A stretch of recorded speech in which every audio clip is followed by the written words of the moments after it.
दिल्ली के समसामयिक विषयों को लेके विद्यार्थी परिषद जो लगातार आवाज़ उठाती है, तो ऐसे 3 प्रस्ताव हम लोगों ने पारित करे हैं जो कि एआई से संबंधित है, दिल्ली में यमुना और साहिबी नदी के प्रदूषण से संबंधित है, वे दिल्ली की वर्तमान सरकार से युवाओं की अपेक्षा। पहला प्रस्ताव जो एआई है, आर्टिफिशियल इंटेलिजेंस के डूज एंड डोंट्स, जैसे हम सभी को पता है कि किस प्रकार से आर्टिफिशियल इंटेलिजेंस की इम्पोर्टेंस तो दिन प्रतिदिन बढ़ती जा रही है, पर कहीं ना कहीं हम सभी ये मानते हैं कि इसका नुकसान भी है। दूसरा प्रस्ताव जो हमारा था वो सशक्त लोकतंत्र और समावेशी विकास की दिशा दिल्ली कैसे दिया जाए। तीसरा जो हमारा प्रस्ताव है वो यमुना नदी को लेकर है कि जो हमारी यमुना माँ है किस तरीके से प्रदूषित है, किस तरीके से हम जिसको पूछते हैं उनकी जो हालत इतनी बुरी हो रखी है, आने वाले समय पर जो ये सरकार है उसको ठीक करे और हमारे जो पाठ्यक्रम में, हमारे जो जितना भी एजुकेशन का जो पाठ्यक्रम है उसमें यमुना के बारे में एक अच्छी शिक्षा दी जाए, उसका इतिहास बताया जाए। पत्रकार बंधुओं का नमस्ते। अभी सर्वप्रथम आप सभी को जो वर्तमान में दिल्ली में एक सकारात्मक बदलाव आया है, जिस प्रकार से 9वीं व 11वीं के छात्रों का एक बड़ा ड्रॉप आउट पिछले 10 वर्षों में देखने को मिला, उससे बचने के लिए दिल्ली विश्वविद्यालय के जो 12 महाविद्यालय दिल्ली सरकार के अधीनस्थ आते हैं, उनमें जो 10 साल में पिछले फंड क्रंचिस पैदा हुए हैं, उनसे बचने के लिए, काला बाजारी से बचने के लिए, या हम कह सकते हैं कि एक तिहाड़ से चलने वाली सरकार से बचने के लिए जो दिल्ली के मतदाताओं ने मतदान किया है, तो उसके लिए सभी दिल्ली के मतदाताओं को मेरी शुभकामनाएं। और दूसरा, अखिल भारतीय विद्यार्थी परिषद दिल्ली की पूर्व कार्यकर्ता, दिल्ली छात्र संघ की अध्यक्ष, पूर्व अध्यक्ष श्रीमती रेखा गुप्ता जी को भी मुख्यमंत्री के रूप में शपथ लेने के लिए शुभकामनाएं। अभी अपना अखिल भारतीय विद्यार्थी परिषद दिल्ली का 60वां प्रांत अधिवेशन 21 और 22 फरवरी को पूर्वी विभाग में संपन्न हुआ। अपना ऐसे 29 सालों के बाद ये अवसर था कि पूर्वी विभाग में दिल्ली के अपना प्रांत अधिवेशन हुआ है। इसमें लगभग 553 प्रतिनिधियों ने भाग लिया, जिसमें कुल 351 छात्र, 159 छात्रा, 41 शिक्षक वे 2 अतिथि रहे, मुख्य अतिथि। इसमें हमने Guru Gobind Singh Indraprastha university east campus Surajmal Vihar ऐसा अधिवेशन का स्थल रहा, और उस पूरे अधिवेशन स्थल को जो विद्यार्थी परिषद नाम देती है, तो ऐसे पुण्य श्लोका अहिल्याबाई होलकर नगर हमने अधिवेशन स्थल को नाम दिया। और इस अधिवेशन में दिल्ली के इतिहास को दर्शाते हुए और साथ ही साथ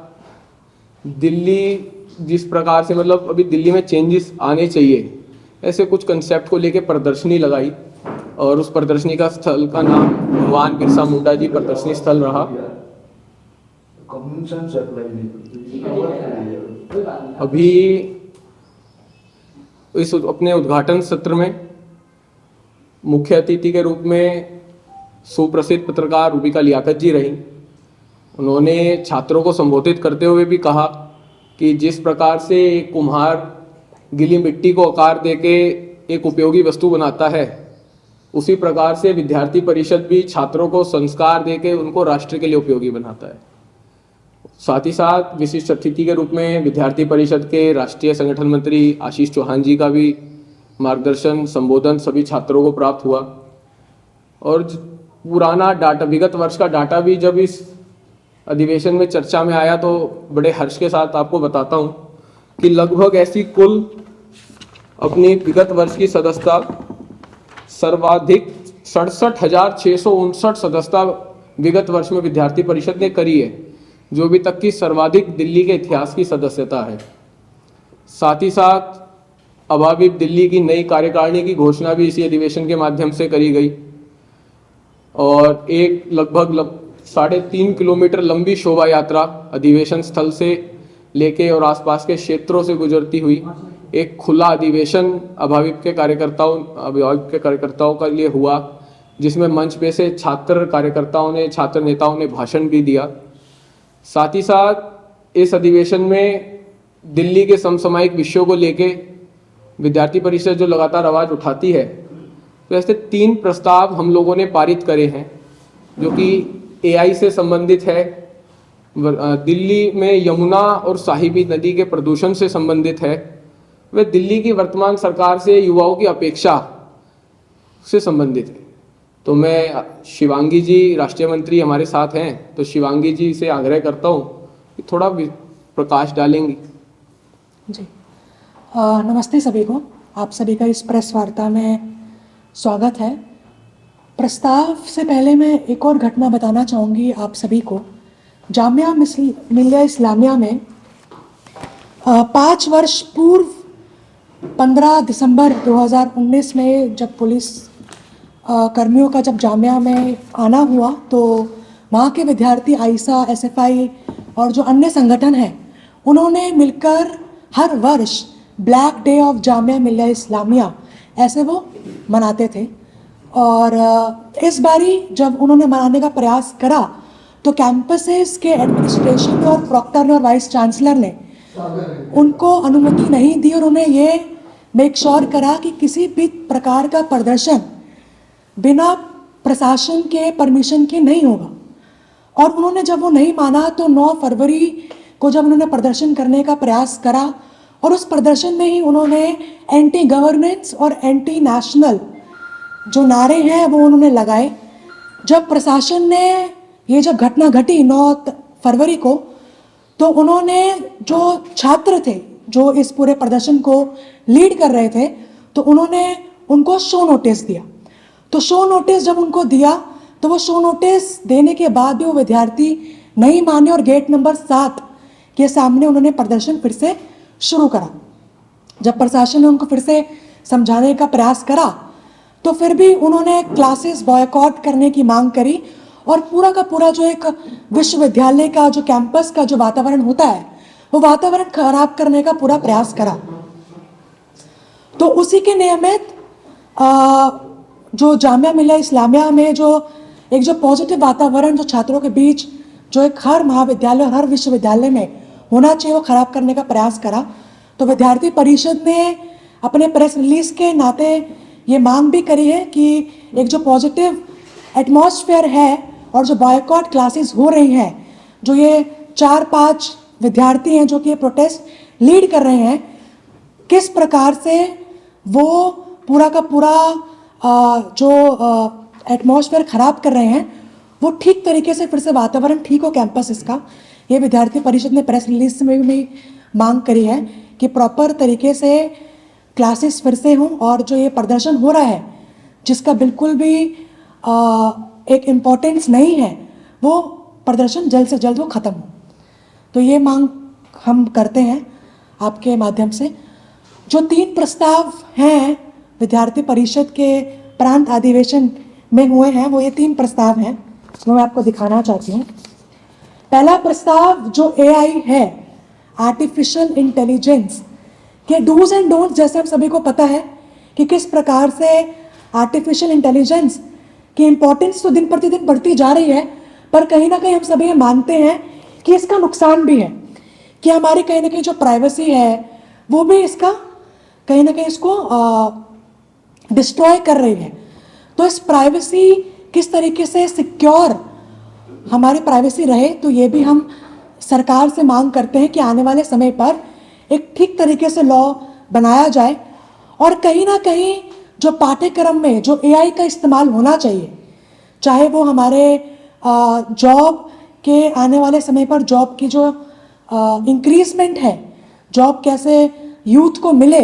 एम्प्लॉयमेंट कैसे मिले, तो उस प्रकार भी हम एआई का इस्तेमाल कर सकते हैं अलग अलग विषयों में, चाहे स्वास्थ्य हो, चाहे एजुकेशन हो, चाहे स्वच्छता हो। तो एआई के माध्यम से हम अलग अलग वर्कशॉप भी कर सकते हैं। जो ये एआई का जो डूज एंड डोंट्स है वो हमें विद्यार्थियों को और युवाओं को ठीक तरीके से बताना पड़ेगा। तो हमारा प्रांत अधिवेशन में एआई का एक प्रस्ताव पारित हुआ। दूसरा जो हमारा प्रस्ताव पारित हुआ वो हमारा ये हुआ कि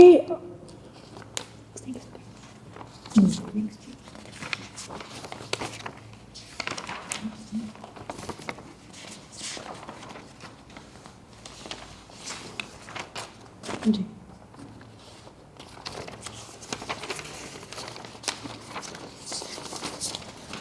दूसरा प्रस्ताव जो हमारा था वो सशक्त लोकतंत्र और समावेशी विकास की दिशा दिल्ली कैसे दिया जाए। तो जैसे कि हम सभी को पता है 27 वर्ष बाद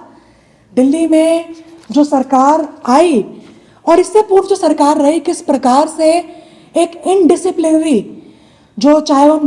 निगम म्युनिसिपल कॉरपोरेशन में देख रहे हो, किस प्रकार से जो हमारे एमएलए अन्य अन्य पार्टी को, चाहे आम आदमी पार्टी के जो एमएलए हैं जो अभी भी जेल में हैं, किस प्रकार से उनके ऊपर एक क्रिमिनल केसेस लगे हैं, तो वो भी क्या कहते हैं अपना जो हमारा पॉलिटिकल जो हमारे चुनाव हैं उनको लड़ने के लिए भी वो रेडी रहते हैं। तो कहीं ना कहीं जो क्रिमिनल जो बैकग्राउंड है उन लोगों का, तो हमें मेक श्योर करना चाहिए कि आने वाले समय पर ऐसे किसी भी क्रिमिनल बैकग्राउंड के व्यक्ति को हमें सरकार में आने का या कोई भी चुनाव लड़ने का मौका नहीं देना चाहिए। तो 27 वर्ष बाद जो सरकार आई है उस सरकार से हमारी ज़रूर ये मांग रहेगी कि ये सरकार आने वाले समय पर स्वास्थ्य में, एजुकेशन में और स्वच्छता में जो जो यूथ के जो मुद्दे हैं वो आने वाले समय पर वो ठीक तरीके से उसका सॉल्यूशन करें। और जिस तरीके से पूर्व सरकार ने जितना भी चाहे वो हमारा स्वास्थ्य के मामले में इनडिसिप्लिनरी जो एक्शंस वो क्रिएट करते थे, चाहे अपने निगम पार्षद के म्युनिसिपल कॉरपोरेशंस के थ्रू, चाहे वो अपने एमएलए के थ्रू, चाहे इतना बड़ा स्कैम जो उन्होंने करा, शराब का स्कैम उन्होंने करा, तो आने वाली सरकार पूरा का पूरा मेक श्योर करे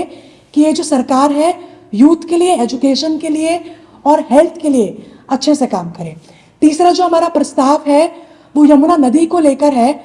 कि जो हमारी यमुना माँ है किस तरीके से प्रदूषित है, किस तरीके से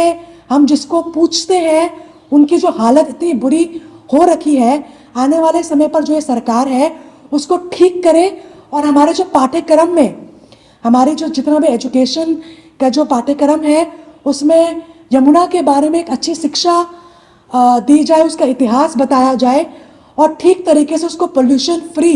रिवर किस तरीके से बनाया जाए, वो विद्यार्थी परिषद की मांग रही है। विद्यार्थी परिषद एसएफडी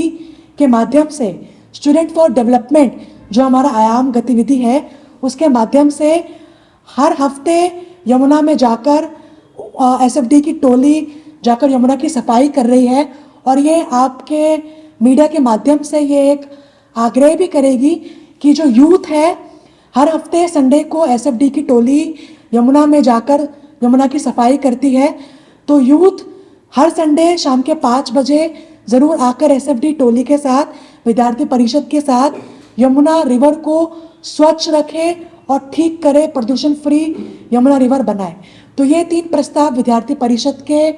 प्रांत अधिवेशन में हमने लिए हैं और आशा करते हैं कि आने वाले समय पर हम कैंपसेस में, हम यूथ के बीच में ये प्रस्ताव कैसे ठीक तरीके से इम्प्लीमेंट हो, ये हम पूरा का पूरा प्रयास करेंगे।